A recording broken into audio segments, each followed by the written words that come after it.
Simon & Schuster Audio presents How Sondheim Can Change Your Life by Richard Schoch, read by Sean Taylor Corbett. For Paul McCarran, S.J. Overture. It was about 7 o'clock on a Saturday night when I learned, in a text message with a link to his New York Times obituary, that Stephen Sondheim, aged 91, the man who lifted the Broadway musical to new heights of artistry, had died the day before, November 26, 2021, at his home in Roxbury, Connecticut. He had not been noticeably ill. 11 days earlier, as I told the students in my musical theater class, he had attended the first performance of the acclaimed gender-swap Broadway revival of Company. Greeted with cheers and a standing ovation, Sondheim rewarded the stunned audience at the Bernard B. Jacobs Theater with a flash of that famous lopsided grin. He moved haltingly, but unaided, gripping the seatbacks for support as he inched his way to his own seat in the fifth row. The day before his death, Thanksgiving Day, Sondheim and his husband, Jeff Romley, dined with friends in Roxbury.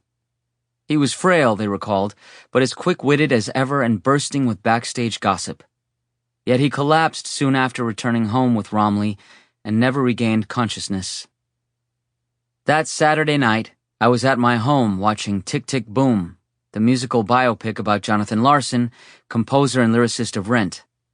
In director Lin-Manuel Miranda's film, adapted from the stage version, Sondheim becomes a true-to-life character, part idol, part crusty critic, and part mentor who had learned from his own mentor, Oscar Hammerstein, the power of a nurturing word.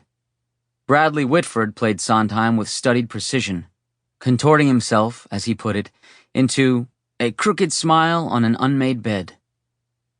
Yet the scene in the film that really got to me was when Sondheim, just as he did in real life, leaves a message on Larson's answering machine after attending a fraught workshop of the young composer's musical, Superbia.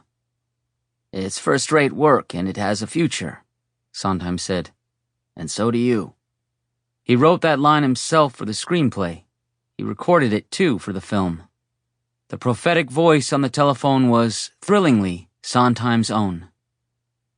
At that moment, at that very moment, the ping of my cell phone announced the text message telling me that he was dead. Instead of clicking on the link to Sondheim's obituary, I returned to his voice on the answering machine, and I kept replaying that scene, obsessively, just as I imagined Larson himself did, back in 1980. Sample complete. Ready to continue?